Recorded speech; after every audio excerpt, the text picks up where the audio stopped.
I am so excited today to bring you a fellow warrior, the fiercest mom I know, Charlotte Laws. Charlotte is with us. We're going to talk for the next however long Charlotte wants to talk, because I could talk to her for hours about everything. We're going to spend time delving into how she created and took down her. I say created because I really feel like you created this movement, to take down the most hated man on the internet and started something, Charlotte. And if we can get other moms and women and warriors involved, it will snowball and will really, create success. And Charlotte can currently be seen with her daughter Kayla on the Netflix true crime docuseries, The Most Hated Man on the Internet. And welcome to the Warriors. Thank you for having me. Of course. I want to start with, let's start talking about the docuseries. It's a true crime.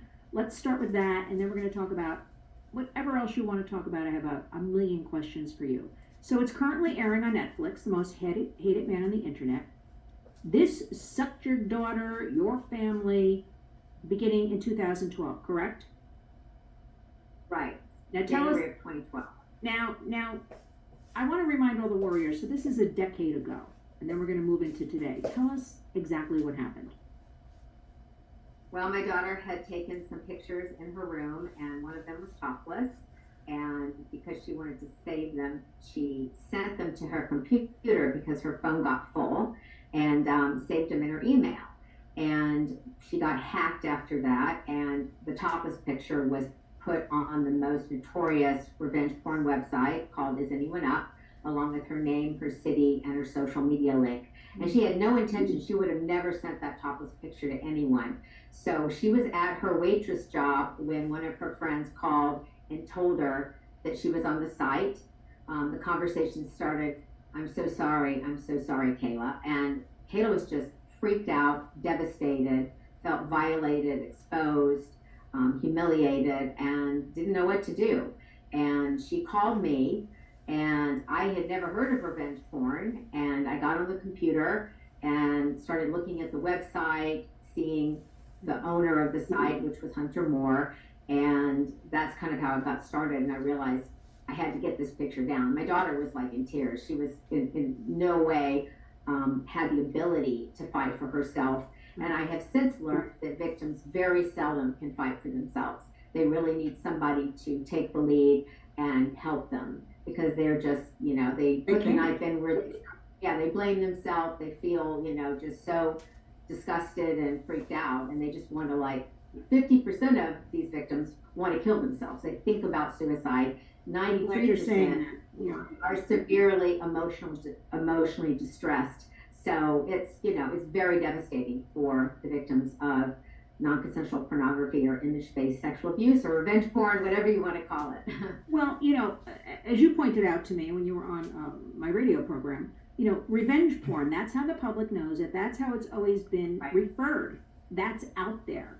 So, yes, we call it revenge porn, and I've been posting revenge porn equals, image-based sexual abuse equals, we use both terms because, let's face it, that's what the public knows it as, revenge porn. Yeah, so and it's hard to because, image-based sexual abuse is such a long term. It's hard to even get a reporter to write about it. We need to learn it as IBSA or, have some kind of abbreviation so that the public can learn that, because it's such a long term that, people don't want to put it in print. You have a certain number of words in an article, and so it's easier just to put revenge porn in that article. Absolutely. We're trying with the IPSA, the IBSA, but that also, you have to put is image-based, because they just don't know. But we're working on that. But you see, Kayla was so lucky, as you pointed out, Charlotte, because she had you and she went to you.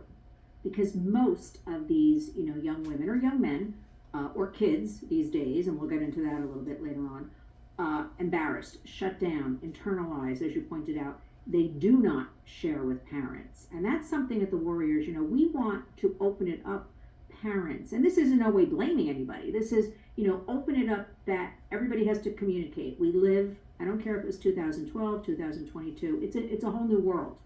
And that's why I think right now, you went through this a decade ago, bringing your voice forward, what happened to you and Kayla and your family. is so important, that it's okay, come to your mom, come to your dad, talk about it, but take action. Now, all this happened. I can tell you are a fierce mama, and nobody's going to tangle with you. Now, take us through the process. What is the first thing you did when this happened? Who did you turn to? What happened? Well, I sent an email to Hunter Moore asking him to remove the content, and he wouldn't remove it. But I knew that because I had already researched him, and I knew that he just laughed at those comments and that, he didn't remove content. I called 9 attorneys up front. They all threw up their hands. They said they didn't know anything about this, and it was a new area, and just there were no lawyers to advise me. My daughter didn't want me to tell my husband, who was an attorney, so I had to keep this to myself. I wasn't allowed to tell anyone because, she was embarrassed for anybody to know. And so I realized I just had to dig in and figure out what we could do to, what I could do to get the content removed. And I started with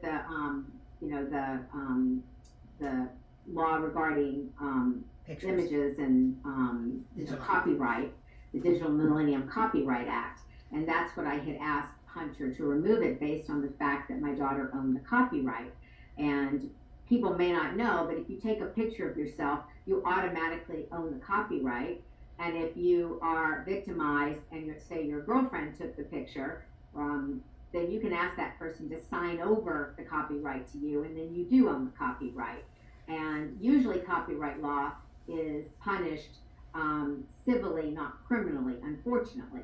But if a person does sue the person who puts their image up, you can get $250,000 per photo. So that's kind of an avenue, at least civilly, for victims. But that didn't help us because he refused to remove them. He wasn't afraid of civil suits because he had no assets. And so I had to find other ways to try to get to him. And I started out by calling everybody I could think of associated with him, from his publicist, his attorney, some of his advertisers. I even tried to get in touch with his mom. I was just going to say, what about his mom? Shame him. Yeah. And I found her former workplace. Unfortunately, she didn't work there anymore, but I talked to all of her associates, and they were like, huddled around the phone going, oh my God, tell us more about this website. So it was like, all this information was out there to her colleagues. And I knew that it got back to the family because Hunter posted on Twitter, someone just called my mom's former workplace, ha ha ha. So I knew it got all the way back, that information, but none of that worked. And so in the meantime, my daughter saw that one of her friends was also on the site. And so she called her friend, and the friend said she was hacked. She was newly married. She had given the picture to her husband, but no one else. And so I thought to myself, this one website, I know 2 people on it, and they were both hacked. So maybe there's a hacking scheme. And so I thought, because hacking is illegal, that would be a way to, quote, get the site down, get my daughter's picture down. And so what I did is I started reaching out to victims on the site. And I ended up contacting 40 people, but it was very hard because I couldn't use electronics. I didn't want to use email or social media. I was afraid the hacker might be on there. So everything had to be done by the phone. And so it was very tedious because sometimes I'd only have like their last name, their first name and last name, and I'd have their city, and then I'd have to call people with the same last name and say, are you related to this person? Could you have her call me? So it was very roundabout. And after I got through with my little study of 40 people, I found out that 40% of them had been hacked. So I gathered all this information. I had their phone numbers and their emails, and I could even tell that it was the same hacker in some situations, because the same hacker as my daughter, because this guy who was hacking left a fake email behind on social media, and it was the same email on my daughter's account as it was on some of the other accounts. And then my daughter and I went to LAPD, the police department, who were doing the victim blaming, and we met with this middle-aged female detective, and she said to my daughter, why would you take a picture like this if you didn't want it on the internet? And so I told her she was victim blaming. I said that if my daughter had taken a picture with a Polaroid and stuck it in her bedside table drawer and someone had broken in and stolen the picture, would you arrest the crime, or would you tell her it was her fault for taking the picture and putting it in her drawer? And so she just sighed and said she'd go to get forms. And I told my daughter we'll call the FBI when we get home. And so that's what I did. I called the FBI, and the FBI initially didn't want to take the case. They said, just file a report online. And I said to them, oh, I see. You help Scarlett Johansson when she gets hacked, but you don't help the average person. Good for you. And she had just been hacked recently as well. And so the guy on the operator just sighed and said, let me transfer you to a detective. And then I was told there'd be 3 agents coming to the house later in the month. And so that's what eventually happened. Eventually the FBI came to the house, and I was able to, and they originally said they didn't think they'd take the case because they said they only take cases that involved large losses of money, and the victims hadn't lost a lot of money. And they also said to me that even if we do take the case, it takes us over a year to investigate. So there was a lot of bad news at first, and but luckily they did take the case, and I had like 12 inches of data that I gave them that first trip, along with other hacked victims. Well, that probably did it. You did their job for them. Right? So luckily, they started investigating, so I was happy about that. And then in the meantime, I was still trying to get my daughter's picture down, and So it was still up there the whole time. It was still on the site. Yeah, I mean, actually, you know what? By the time the FBI was there, I had already gotten her picture down. So that's true. He just took it down. He just took it down. He took it down. No, what happened is that I had several conversations with his attorney and named Ray Zecina, and I could tell he wasn't taking me seriously. So my daughter allowed me to tell my husband. My husband was like, this is no big deal. It'll just go away if you ignore it. I mean, he had these misconceptions about the internet because he hardly ever went online. And he didn't want to get involved in it initially. But after I started getting the death threats and the computer viruses, and it was just kind of went crazy. Tell us about that, because I know you had at one point a stalker. But first, I got to back up. I want to ask you something, because I know you also said this on the radio program, and it's kind of been like sitting in my head. So Kayla was hacked. Did him hack into like her friends that were on her site to get to her friends? Because it's such a coincidence. Yeah. So they were hacking into people's accounts and like stealing images from friends and all that kind of thing. Yeah, he was doing it through Facebook. And so he would basically reach, he would get into one Facebook person's account. He started with his own account. He started hacking his own friends first, which is amazing that he would do that to people he knew. And he was putting their nude pictures online. Because some of them called me later when the trial was happening, and they were just horrified that he had done this to them. That's what I read. Yeah. So he would, he'd go to them, and then he would go to the friends of the friends and the friends of the friends. And Kayla had 6 friends in common with him. So that's how she ended up getting on the radar. It was just random. It was like whoever's account he could get into, he would rifle through their emails. He'd get into their Facebook, then into their email, and then he would go through and see what he could find. And if he found nude pictures, then he would get paid for them by, Hunter would send him money for the photos. So that's how it worked. So, and he lived, he went up to high school a block from the house where Kayla was raised. He was from kind of our neighborhood, where Kayla lived most of her childhood. So the hacker, Charlie Evans. So they definitely had friends in common, and wow. So that's how it all started. But it was difficult because I went, when we got it down, I should say, first of all, how we got it down. So I had talked to his attorney, and the attorney was kind of like not taking me seriously. Finally, my husband and attorney was pissed off. Let me stop for a second. I don't mean to interrupt, but like, why wouldn't an attorney take you seriously, the mom whose daughter has, a nude image on some guy's website? Like, why would an attorney treat you like that? I think it's because he got calls all the time by so many, victims of the website, and I think he just, he just ignored it. But if it's an attorney calling him, he even said that in the documentary. He took it seriously because it was an attorney calling him, and he, I guess he feared that he would end up in a lawsuit over it, and he just didn't want that hassle. And I think he said in the documentary, he never told me this, but in the documentary, I believe he told Hunter that if you don't take Kayla's picture down, that's the end of me. I'm not your attorney anymore. So I think he gave him an ultimatum, is what I believe. So it wasn't even that easy at that point. Right. Now I got her picture down for like a few hours prior to this day because I got in touch with the president of the company that did his cybersecurity. It was called Black Lotus Communications, and the president was named Jeffrey Lyon. And I talked to him on the phone. I told him about the FBI investigation. I told him that about copyright law and how, and about the hacking. And so he actually blocked, he got his team to block Kayla's page. So she disappeared for a little while. But Hunter, being as mean spirited and nefarious as he is, he went around the block and created a whole new page for Kayla. So we were back to square one. And then I talked to Jeffrey and I said, he made a new page, and Jeffrey said, I know. And he said, I'm going to try to figure out a way to block the photos and not the page. Let me work on it for a day or two. In the meantime is when finally Kayla gave me the permission to talk to my husband, and he got involved, and he called Hunter's attorney and basically said, if it's not done in 30 minutes, that's it. I'm fed up with this whole thing. I'm going to court. I'm tired of dealing with this. And that's when the picture did come down. But, all the other victims were still up there. And I was just going to say, they're still up there. Yeah. Oh, yeah. So I had all these relationships with all these people.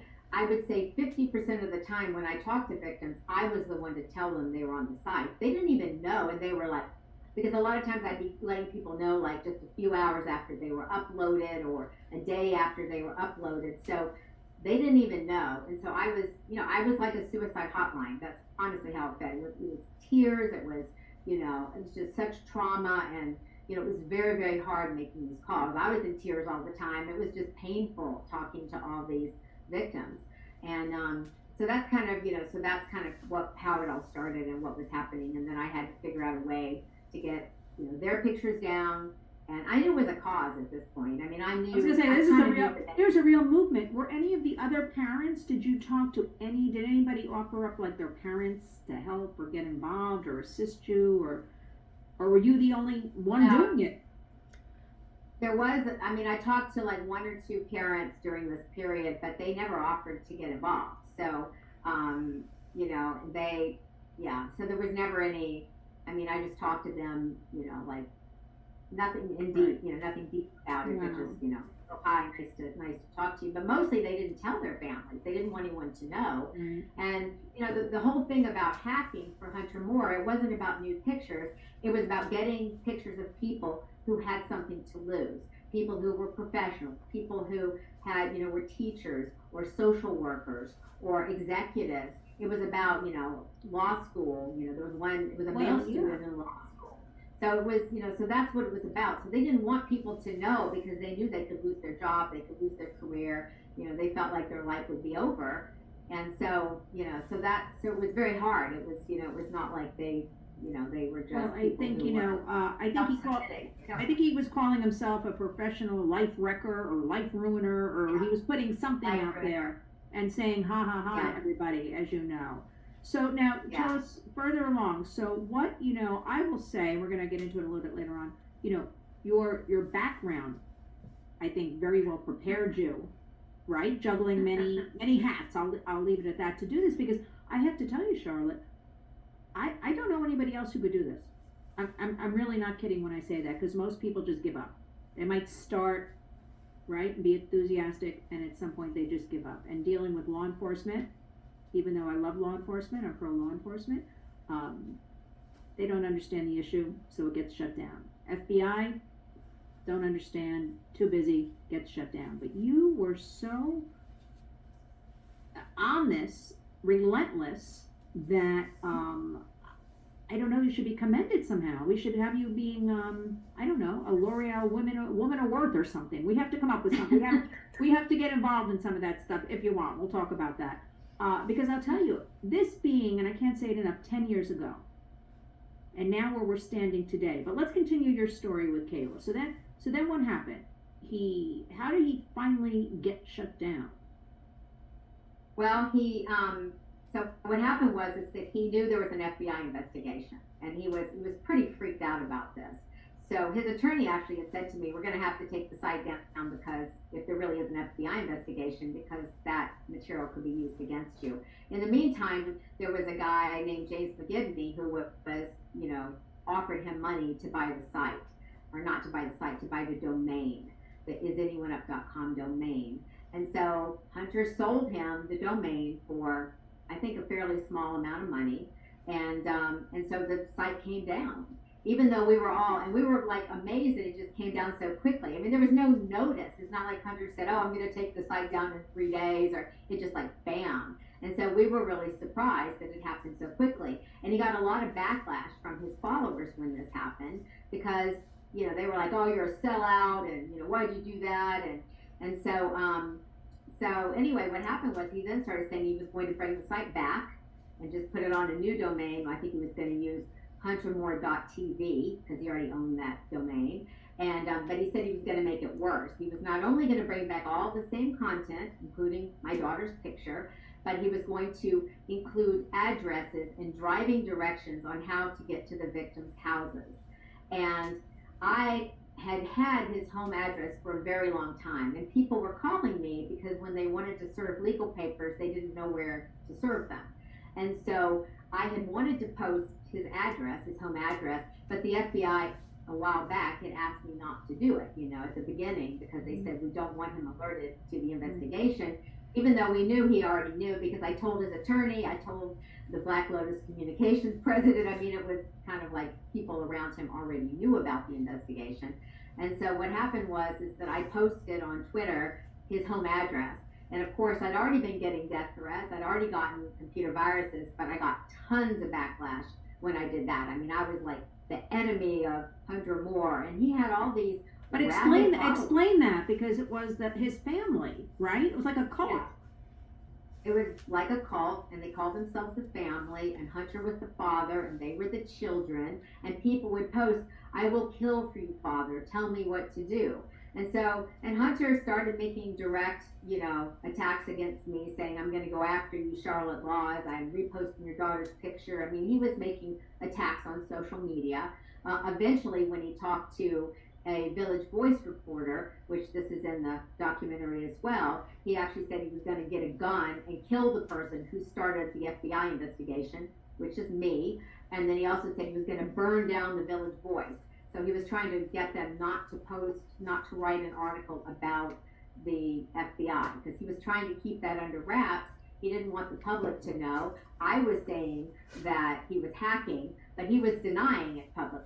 So I had gone, I think the first time I mentioned it was on the Dr. Drew show, and that I confronted him and said that he was hacking. And I know we talked about it on Nightline. So there were some media appearances where I discussed it.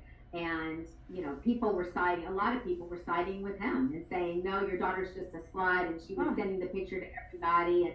And, so nobody really believed he was hacking. And so, it was the victim blaming was huge back then, because, I mean, it wasn't just, law enforcement. It was the media who were glorifying Hunter Moore. It was politicians. It was ordinary people. So people would say, "Oh, I don't care about those victims. That would never happen to me. I would never be in that situation." I mean, that's the kind of thing we were facing. So it was really an uphill battle at that time. And it was before the Me Too movement. So it was just a very different climate in the country. Yes, it was. So, but what happened was after all the backlash started against me, like big time, after I posted his address, I got this I got a message first on Twitter from someone who claimed to be with the underground group Anonymous. And they're like activists who hack, hacktivists essentially, like the white, hat guys. And so I ended up having a phone conversation with this guy who said, "Don't worry, we're going to protect you. We're going after him tomorrow, and we're going to dox him," which means putting all his personal information online. And apparently they also got him officially declared dead in California for a month. They sent him like 200 dildos. They did a bunch of different stuff, which is kind of funny. But so they came to the rescue, and Hunter shut up after that. I mean, you didn't hear a peep from him. He was totally afraid of Anonymous. And so they, really helped me out and helped the cause out. So, but it was kind of funny, that they just came to the rescue like that. Perfect. So, there was a lot of action going on, that's for sure. Because of you. Because, again, I'm going to say Charlotte Laws because you are relentless and a true warrior. So then what happened? I mean, I don't usually say this, but he looks like such a degenerate to me. It's like, he just, for a young person, like what would make somebody be, especially earlier you said, or you think it got back to his mom or family when you were talking to office people from her office. Like, wasn't that enough? A mom maybe saying, don't do this, take it down, you're going to get in trouble. And so what happened after all this? So he was arrested finally, correct? And he was finally arrested. What was he charged and, with? It was hacking, and it was like conspiracy to hack, identity theft, that kind of thing. So, and he was originally looking at 42 years in prison, and so was the hacker. And the hacker just wanted to go to jail and get it over with. In fact, CNN was interviewing me at my house, and they called the hacker on the phone, and he confessed on the air on the phone that he was doing it. So I was like, and he had been advised by his attorneys not to confess. I mean, he was saying not guilty in court, but he really just wanted to get it over with. So they both got about 2.5 years in prison, but they ended up getting less time than that. And it was really not like a prison. It was more like a summer camp.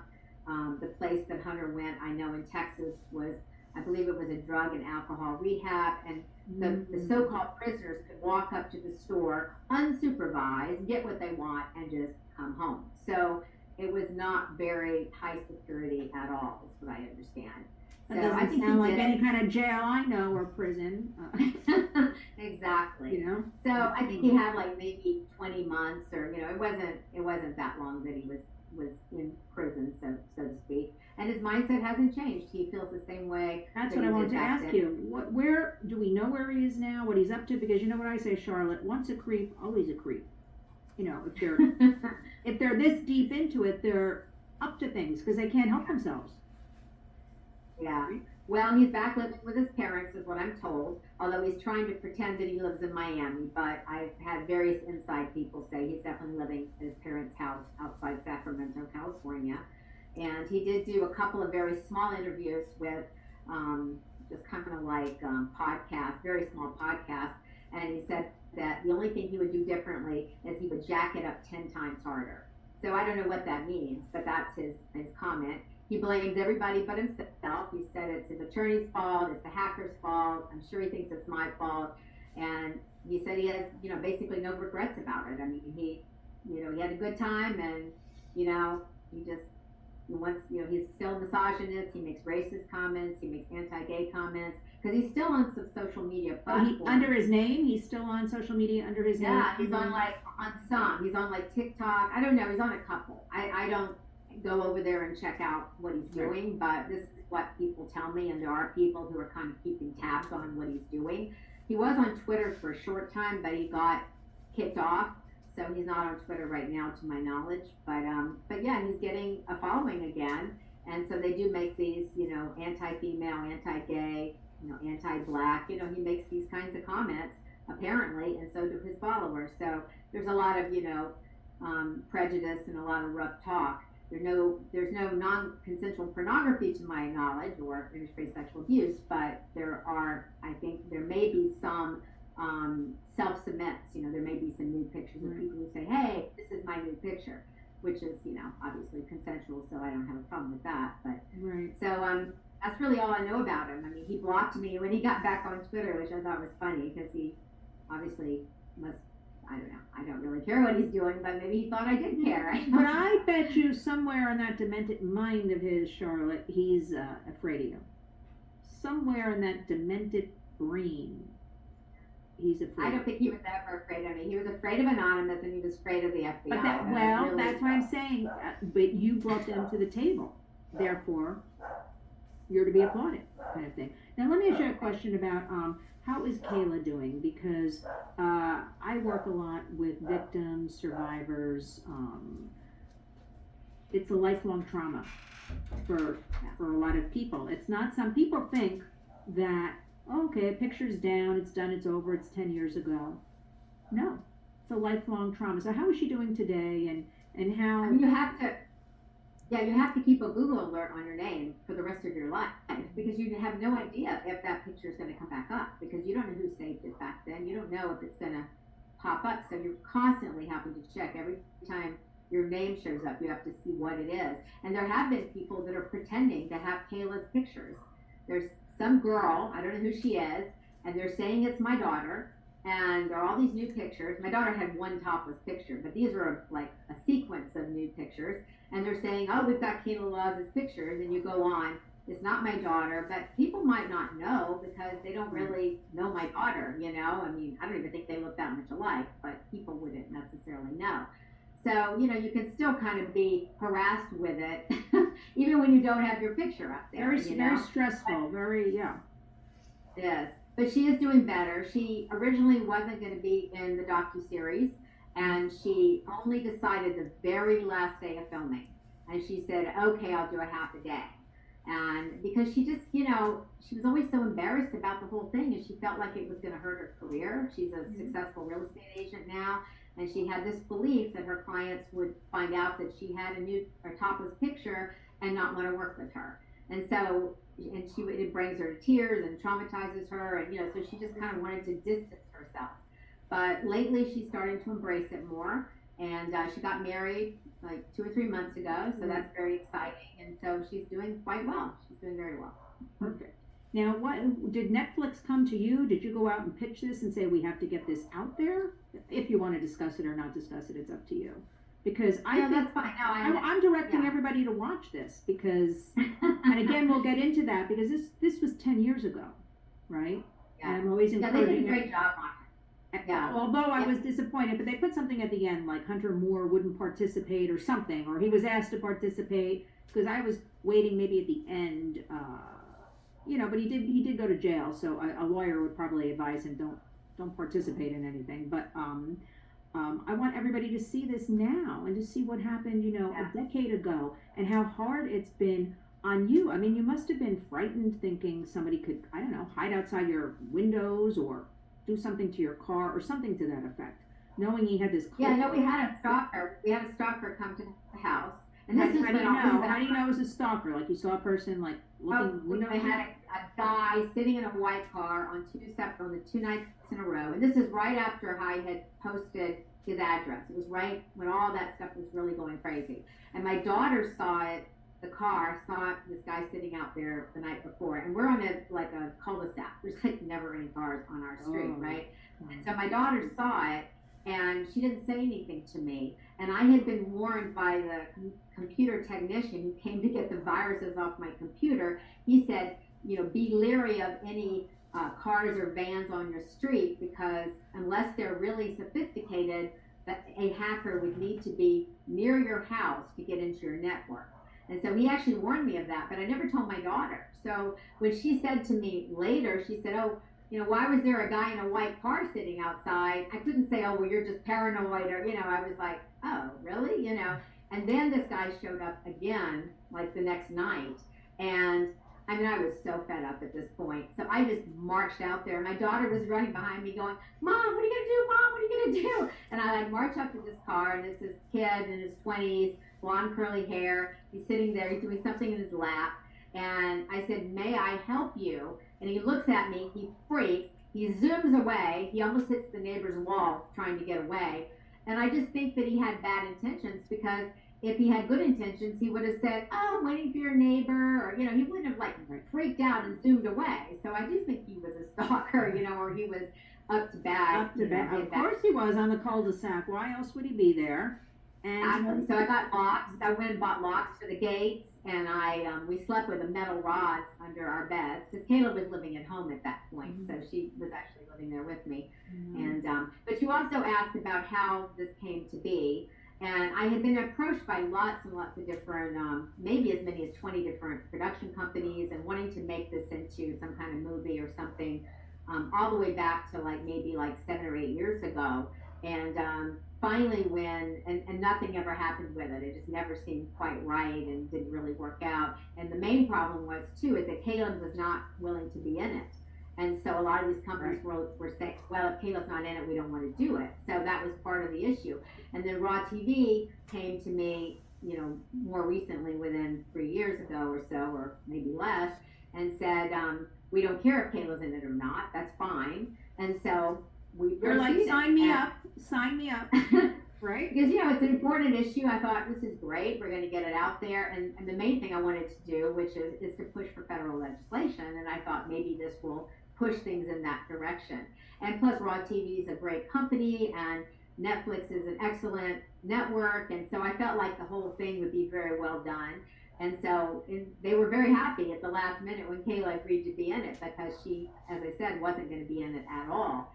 And I'm glad that Hunter Moore didn't want to be in it, because they weren't even going to, I don't even know if we would have been in it at all. It was going to be all about Hunter Moore. It was going to be, giving him a microphone, him the ability to repent if he wanted to, which he didn't want to do, but they didn't know that.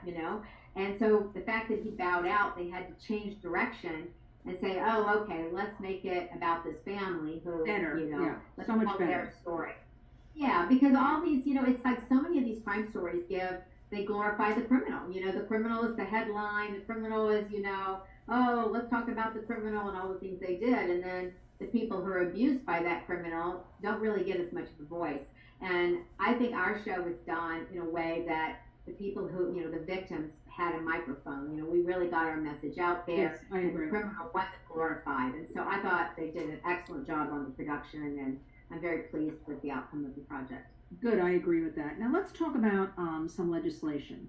Did you try to get something done? And then we're going to go into what's happening today. We have something called the Protect Act that we want to work on about all this revenge porn or image-based sexual abuse, which is now what everybody's calling it.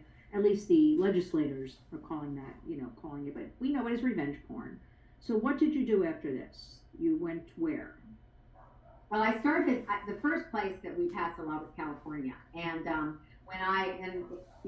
I said, legislators were not very, they were not on the victim side initially, but Senator Anthony Cannella in Northern California wanted to bring forth a law in our state, and he kind of signed me on to help him with that. So I did a lot of speaking to the legislature up there, and it was really tough because they didn't want something, and we were always fighting the ACLU.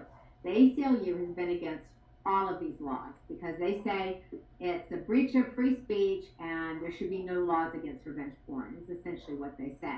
And then we also have the other stumbling block that we have so many people in prison in California that the legislature didn't want additional laws that put people in prison. And so it was something called realignment that we call it in our state, where they want to get people out and not in. So therefore, they were not willing to consider it as a felony. They were only willing to make the law a misdemeanor. And we were trying to get it to be a wobbler, which means it could be a misdemeanor or a felony, depending on what the judge decided. But we did not succeed in that. And we were able to get a law passed. It was very weak. But then we came back the next year and got a stronger law passed. And so we do have a law in California. And then I just kind of started reaching out and lobbying and just helping legislators in different states to try to get, laws passed in their states, as well as, lobbying on behalf of Jackie Spear and other people for a federal law. And she had a law that she was had recently put, it's been out, I guess, for at least a year or so, called the SHIELD Act, which has not passed. And we again have had the ACLU has been fighting it. We also have certain members of the progressive side of the Democratic Party who have been fighting it because, again, they don't want more people in prison. They're trying to get people out of jail, so they don't want laws that are going to put people in jail. And then there was also some other group called Federal Defenders, is what I was told by her office. I don't even know who they are, but she says that this group believes that somehow minorities are more negatively impacted if laws are put in place against revenge porn. I have no idea why, because my experience has been that the perpetrators are almost always young white males, yes, and the victims are almost always young white females, or at least females, white females. So I'm not quite sure where they're getting that minority information, because I've never seen a study that says anything like that. So yeah, it was an uphill battle, and as we now have laws in 48 states, and I did talk to the legislator in Massachusetts. There are two states that don't have laws, Massachusetts and South Carolina, and I talked to the legislator maybe a month ago, who brought forth the Massachusetts law, and it did pass their house or their assembly or whatever, but it still hasn't gone through the Senate yet, even though there are a bunch of articles that erroneously say the Senate shot it down. He said that's not true. Those articles are wrong. He said that the Senate is still needs to vote on it, and he is confident that it will pass, and he thinks it will pass by the end of the year, is what he told me. Okay, good. South Carolina, it failed in South Carolina, and I talked to the legislator's office. It was actually a state senator in South Carolina, and they said that they don't know if he has any plans to bring it forward again, and there's nothing, on the horizon that they see. So South Carolina doesn't have anything right now at all. And then we have the Protect Act, which you were mentioning. And as you know, that was brought out by a senator in Utah, Mike Lee, has announced it, and he was just reelected, so he will be around to Yes. continue to work on that. And I would like to see something put in place. And when I read the details of this law, it's funny because it's very similar to USC 182257, which was a law that covered the porn industry for 30 years. And essentially, what it says is that you have to have a consent form on file, and you have to have an ID for anybody who is depicted nude. And so I had been pushing this idea, funny enough, 10 years ago when I was meeting with different legislators, because I was meeting with, Adam Schiff, and I was meeting with lots of people, Barbara Boxer's office, and on and on. And, but people were, they were not open to the idea of a federal law back then, and so it was getting rejected. But the porn industry is very upset about revenge porn. It, gives them a bad name. It hurts their bottom line. And they were angry that they had to comply with these strict indexing regulations, whereas revenge porn was just cowboy, willy-nilly doing whatever they want. So there was a lawsuit. It went to some judge in 2018, and the judge basically told the porn industry, you don't have to do it anymore. So, and a big argument was, well, revenge porn isn't doing anything, so why should the porn industry have to jump through all these hoops to comply with this very, very difficult law in their view? So now we're bringing out something that would cover, revenge porn in a very similar way. And I think, it's very common sense idea to say you have to have a consent form, you have to have, an ID, which also helps you to know that the person's not a minor, which is the reason why the porn industry had to have that identification on file. And there's even a similarity to the Digital Millennium Copyright Act, in that in this new law, the website has to take the content down within 72 hours. So that's the same time period that the copyright law has in their, written in their act as well. So I'm hoping that we can make something of this, and I'm certainly happy. No, we will. We will, and you must be in on this. You must be part of this. I signed the petition, and I'm certainly willing to help in any way I can. Here's what we're going to plan coming in the new year. Once they're back in session, that what we really need to do is have a day on Capitol Hill. So we invite everybody and their staff come and hear. And that's what we really have to do next, to get more bipartisan support, more overall support, right? People don't, and you probably know this, Charlotte. I've been in D.C. and they're running out to vote, and they'll say to their aide, "Which way am I going? Which way do I vote?" Like they don't even know the issue. So I know when I first was spending a lot of time in Washington, I was shocked about it. But so educating the legislative aides as well. We want to do a full push. We can start even with a Zoom education for staff, and then actually have a day on Capitol Hill. That's what it actually takes, an in-person, and of course you throw in the coffee and the snacks, and they show up. and that's going to be the next step. Those are the next two steps, because again, it sounds so simple, but raising awareness, education, and getting a law passed. Now, with all this being said, something we at the Warriors are fighting constantly, as well as many other people, the whole argument goes way back to Section 230 of the Communications Decency Act, 1996. So we're pushing to update that. Of course, if I had my way, I would just abolish that whole thing, because this is why people like Hunter Moore fast forward everything going on online, this criminal activity on every single platform, Twitter, Facebook, every app, chat site. They're getting away with it because everybody pretty much right now, legally, their argument is Section 230, where they're just a billboard. They're just, the big, the Google and Facebook, and they're just a billboard. They can't be held responsible. We have to go after them for accountability. So we're working on all of that, and I think this is such a timely 10 years fast forward. The problem we have now also is just in 10 years, Charlotte, so many images are of children. And this, we cannot have any of it. Like, anything against a minor is Right. against the law. So we have all Right. this going on, and we have to have a day on Capitol Hill. We have to have the media there. We have to educate the legislators. We have to have your voice. Maybe Kayla's, I don't know if she'll ever want to, speak like that. And our other, friends that have been through this, because actually, since you were on my radio program, I had 3 different people reach out to me and say things like this happened to them. So, Wow. right, can you imagine the numbers? People just, like you said, don't come forward, don't talk about it. Right. So we're going to keep an eye on the Protect Act. You're definitely going to be a part of that. We need you. I know you're going to agree to help us with all of that. And I want to, for a couple of minutes, get into, if you want, a little bit about you, because you're also a wonderful author, a wonderful storyteller.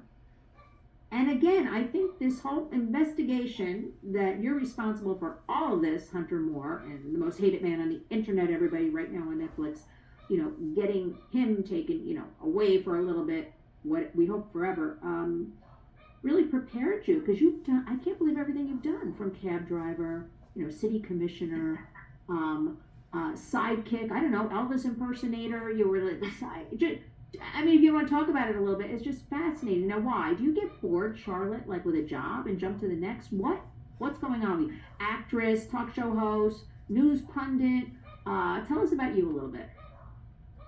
Yeah, well, I kind of like having different experiences and kind of. And you certainly have, yeah. Yeah, and I like to write about things from an experiential point of view. So I feel like kind of when I do something, I'm kind of learning about it. But yeah, it's been really interesting, doing all these different professions. And I grew up in Atlanta. I was adopted at birth, and I grew up in a really horrible, abusive family. My father was verbally abusive, and my mom committed suicide. She didn't actually succeed initially. She ended up being like semi-conscious for 10 years. So she was, kind of like partially brain dead, but she could move like only half of her body, and she slurred her words when she talked, and she didn't have a lot of memory of the past. And then my brother was killed 2 years after my mom did that. He was killed in a car accident. But my father, my father was, the day that my mom cut her wrist and took pills and cut her neck, he said she was taken off to the hospital, and he said, "You were never to mention your mother's name in this house again, and you're never to visit her." And then he immediately filed for divorce, and he never went to visit her. And my brother was 14, and he was closer to my mom than I was. I was never close to my parents, and I always felt like, completely like the black sheep, not only of the family, but of the entire community. So I wasn't emotionally attached like he was, but he was really devastated, and he hated our father. And I had to sneak him to the convalescent home when my mom ended up there. I had to sneak him to visit her because he couldn't drive. And so we had to do that behind my dad's back. And it was funny because my mom had always told me as a little kid, she said, "You're so sneaky." She used to say that to me, and lucky for her, she was right, because that's the only way she had any visitors at all at the convalescent home. And so I just wanted to escape from the community. I was called an N lover all the time because I supported the civil rights movement, and most of my friends didn't. It was a very racist, upscale community. I was a debutante, and so I just really rejected that whole environment that I was. You were a warrior. You were a warrior your whole life.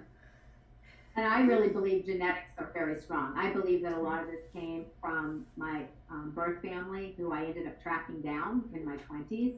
And but I didn't feel that I had a family, so I kind of originally I went to a great school. I went to a private school, and the teachers were really, they were great teachers, and they were like parents to me. So they were substitute parents for me, and I go to their houses. I mean, it was like, and so that it started with that, and then I learned about the entertainment industry, and because I saw them on TV and I saw how unprejudiced they were, how open-minded, and I loved their flashy clothes, and so I became drawn to that. And then I started making the entertainment industry kind of my family, and I started crashing events to meet people and to, Right, you're a party crasher. I forgot about that. I read that about you.